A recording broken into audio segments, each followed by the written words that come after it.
Komple teorilerini kaynaklık eden ve bugüne kadar yaşanmış en büyük NASA sızıntısı inanılmaz güç gerçekleri gün yüzüne çıkartıyor. Şubat 2001, Mart 2002 arasında yaklaşık bir senelik süreçte enerji üretimi, UFO etkinliklerinin gizlenmesi ve halka yararlı olan teknolojilerin örtbas edilmesine karşı çıkan Gary, 16 NASA bilgisayarına, ABD ordusunun düzinelerce bilgisayarına, Deniz ve Hava Kuvvetleri'ne ve ABD Savunma Bakanlığı bilgisayarlarına bir dizi saldırı düzenledi. Verdiği zararın toplam maliyeti günümüz enflasyon ve kur değerine göre $800.000, yaklaşık 3 milyon TL civarında. Son 10 yılda aşırı gizlilik içerisinde faaliyet gösteren dünya hükümetleri içinde sayısız gölgeli örgütün bulunduğunu savunan komple teorisyenliği yapılan saldırılar ardından ortaya çıkan bilgileri merak etmişlerdi. Nitekim soruşturma sırasında ABD'de bulunan bilgi edinme özgürlüğü yasası sayesinde halka sunulan gizli belgeler teorisyenlere eşsiz bir bakış açısı kazandırdı. İlginçtir ki birçok eski astronotun uzaylılar için yaptıkları ilginç yorumlar belgelerinde bir parçasıydı. Örneğin bazı mühendislik ürünleri ileri düzey tesisat son 60 yılda inanılmaz şekilde ilerleme kaydetti. Bu belki de görünür ziyaretçilerin desteğiyle olmuştur.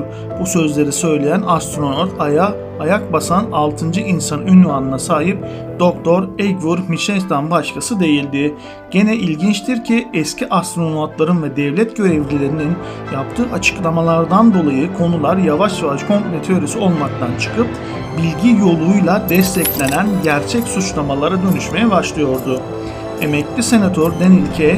Inouye şunlar söylüyor: kendi hava kuvveti, kendi donanması, kendi bağış toplama mekanizması ve tüm çek ve dengelerden arınmış kendi ulusal çıkarları takip etme becerisine sahip gölgeli bir hükümet var ve yasaları onlar belirliyor dedi.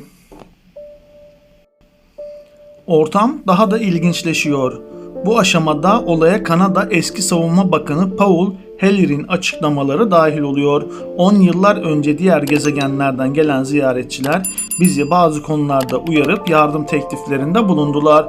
Fakat biz en azından bazılarımız yaptıkları ziyaretleri bir tehdit olarak yorumladık ve öncelikle onlara zarar verdik. Sonra uyarıları hakkında sorular sormaya başladık. Hükümetin gizli tuttuğu projeye milyarlarca dolar para harcandı. O kadar konuşma ve argüman var. Peki ya kanıt var mı diye sorulduğunda NASA ve ABD Deniz Kuvvetleri bilgisayarında bir şekilde girmeyi başaran Gary Mitchell'ine göre tüm söylentiler doğru.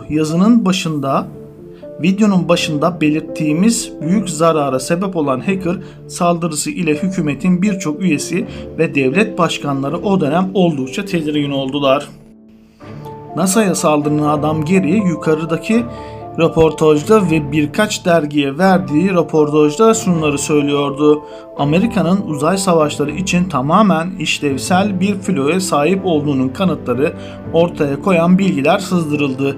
Kapıyı kapatacakları korkusuyla belgeleri taramaya aylarca devam ettim. En sonunda karasal olmayan subaylar adında bir Excel tablosu buldum. Farklı sıralamalar ve isimler vardı. Gemi listeleri arasındaki malzeme nakli için sekmeler vardı. İsimleri USS ile başlayan uzayda kullanılmaya elverişli gemiler vardı listede.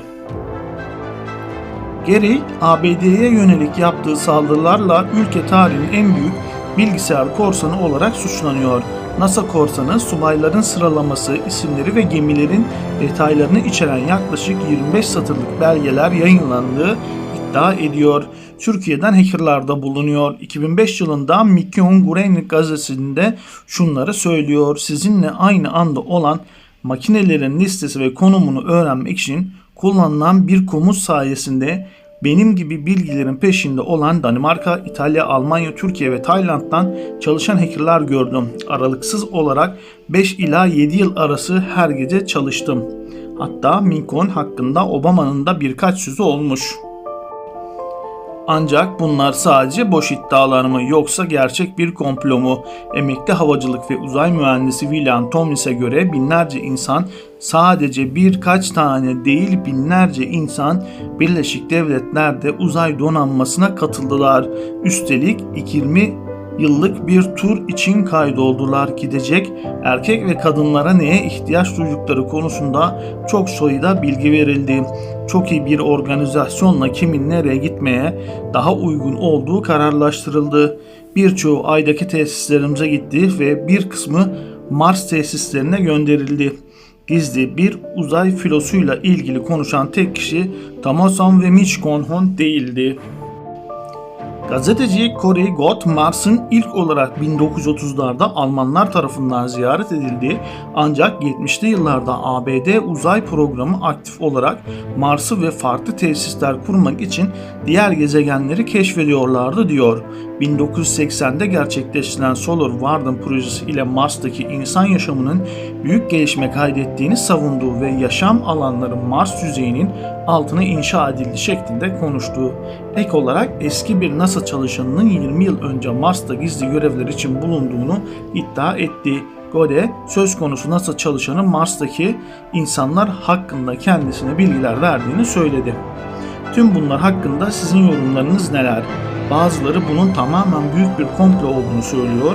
Gizli bilgilerin ve bu gibi saldırılarla gizlilikten arındırılmış bilgilerin söylemeyi zorlaştırdığı birçok şey var.